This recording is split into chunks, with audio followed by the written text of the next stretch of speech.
India میں محمد رفیع، کشور کمار، لتا منگیشکر کو legends کہا جاتا ہے. منا ڈے اور مکیش کو کیوں جو ہے نا فراموش کیا جاتا ہے؟ کیا آپ کو نہیں لگتا کہ وہ بھی لیجنڈز ہیں؟ اچھا نہیں ایکچولی بات یہ ہے کہ لیجنڈ تو وہ بھی ہے، ان کا ایک اپنا مقام ہے.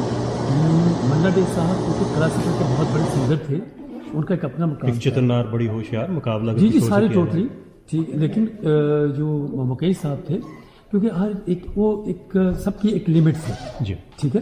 لیکن جس طرح محمد رفیع صاحب مکیش صاحب کی اور اس میں ایک وہ لمٹ تھی ان کی آواز کی ٹھیک ہے. منا ڈے صاحب کی بھی ایک لمٹ تھی آواز کی.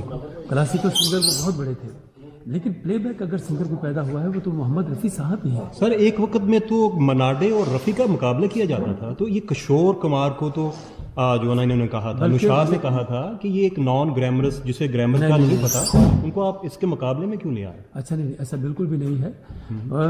بات یہ ہے کہ نوشاد صاحب نے جتنے گانے رفیع صاحب سے گوائے ہیں جتنے بھی، وہ ایکچولی ان کے سروں کے حساب سے رفیع صاحب ہی پورے اترتے تھے. بالکل ٹھیک ہے نا.